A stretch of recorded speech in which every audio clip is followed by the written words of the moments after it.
Yeah. So, what was it about the Alice record? How was it recording it? Yeah, because this is the first time you guys have recorded with the lineup. Because Nita joined in what, 2014? She did. That's right. So this is your Yeah. first time recording with that lineup. Yeah, it is. Definitely. Yeah, it was a blast. It's not going to be out for obviously a while. It takes time, but we came into the studio fresh off of the road, which some people like the idea of that and some don't, but I think it worked out well for us. Your chops, your playing ability, it's all fresh from tours. So we did it with the whole band in the room playing together the old fashioned way. Not enough records are done that way these days. People picture it that way, that the band's in the room, but most of the time it's one person at a time doing their thing. But no, we did it all together, which was great. Awesome. So I'm going to take you back now. What age did you start? Well, first of all, was drums your first instrument? Oh yeah, first instrument, absolutely. That was it. As soon as you touched them. Yeah. So what age did you start drumming at? I was 11. Middle school started in, we called it junior high back then. But 7th grade, middle school used to be 7, 8, 9 grades. So 7th grade, yeah, got put into beginning music class somehow. And we had to pick numbers out of a hat. Like, of course, every guy wanted to play drums, it seemed like. So they made us pick numbers out of a hat, and the lucky ones got to play drums. And there were 2 numbers left, 2 guys left, me and another person. I picked the right number. Total crossroads moment. I didn't even realize it. Yeah, that hat was on your side. Yeah. So when did you meet up with Greg Bissonette? Because he was your mentor, right? He's definitely, oh yeah, he's one of my mentors. He lives in the area. I mean, he has for a long, long time. I'm from LA, but way back, I ran into him at this place that I still go to get lunch a lot of the time. He was just there and I recognized him, and maybe I had heard that he was giving lessons, but I asked him about it. He said, sure. Yeah. Simple as that. That's cool. So were you always the guy, because you are known for, I mean, the other band members have said it, you bring your drums or the practice pad everywhere. Were you always like that? You were always just trying to? Yeah. I try to practice somehow every day. It's just important. If you're going to do this for real, for a living, and do different gigs and switch genres and be serious about it, yeah, you have to do something every day that's going to forward that. If there's not a gig or a rehearsal or a recording session, I want to hopefully get in some playing. So yeah, the practice pad that gets carried around. Why? Do they get driven crazy by that? Is that what they said? Yeah, they had said they asked for rooms on different floors or. Oh yeah, exactly. I'm sure that doesn't bother you though. You get.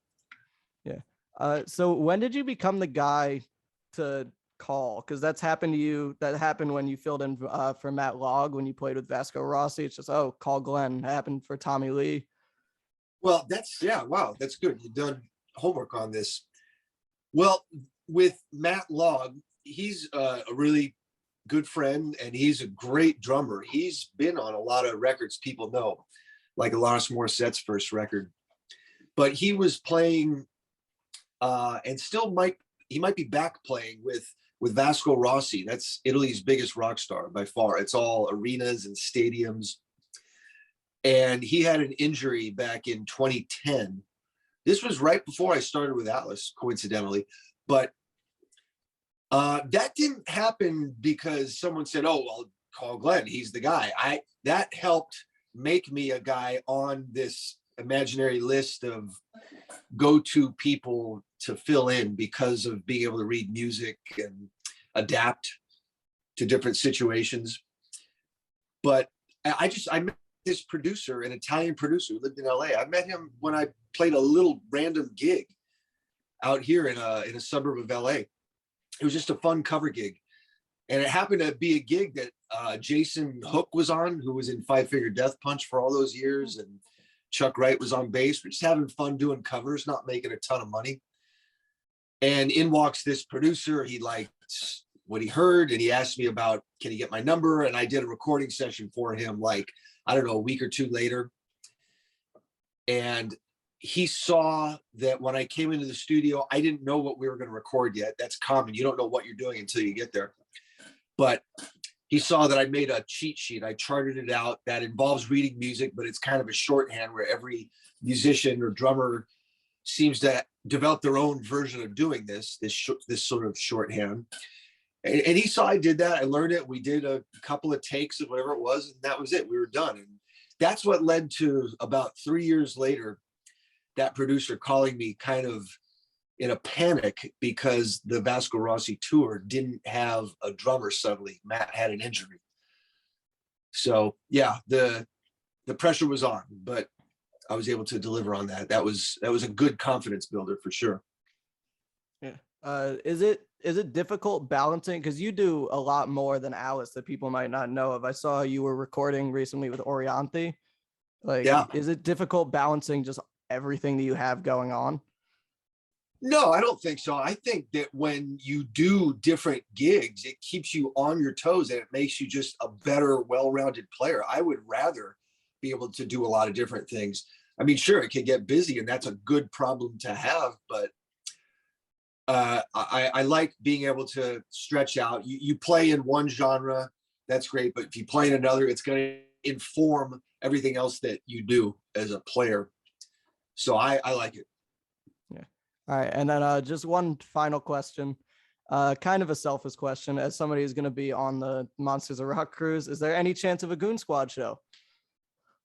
You never know. We talked about that because we're all there, and it's this thing where there's all these venues and big rooms, small rooms. Are you going on that cruise? I am going on that cruise. Oh, okay. February. It's coming up. Yeah. Yeah. I mean, I'm down. I'm always down to play. And we have a blast on those because then we get to play songs that we like. And then everybody sings one of their own songs. And it's just, we get to sort of just kick back and play whatever we want. And it's great when we're in the middle of an Alice tour because that's this amazing, well-oiled machine where it's the same thing every night. It's like a Broadway play. And it's good to have those side gigs where we can kind of just do our own thing and it helps break up doing the same show every night with us playing some different songs. And we want to learn new songs for those side gigs all the time. We enjoy it. Yeah. All right. Well, thank you so much for taking the time to talk to me today. And sure thing. Good luck on the road. When are you guys going back out? February or yeah, leading up to that Monsters of Rock cruise, there's like a handful of shows, maybe 10 or so.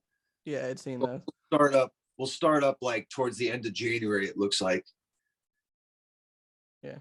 It'll be here like it's going by quick, but it's good to be right now. We just did 27 shows on the first leg of tour back since everything had closed down, and it was great. It went great. We didn't have any positive cases. We did all that right.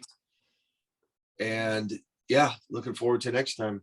Yeah, I was able to catch one of those shows and it was really good. Oh, which one? I was the one in Connecticut. It was I think that was early on. Bridgeport. Yeah, I think it was only the second one, at least with Ace. Right. Yeah. Boy, it feels like a million years ago. That was only in September. Yeah, already. It was. Yeah, time when you're on tour, time goes by slow and fast. It's a strange routine you settle into, and you look back over like the last month, you're like, wow, we just did a lot of stuff. Yeah. Yeah, it's a great job. It's a strange job, but yeah, we love it. Yeah. All right. Well, thank you very much for taking the time today. Yeah, you got it, Sam. No problem. Thank you again to Glenn for taking the time to talk to me. After I stopped recording, we talked for like 20-ish more minutes just about drum stuff and the cruise and something else I don't remember, school.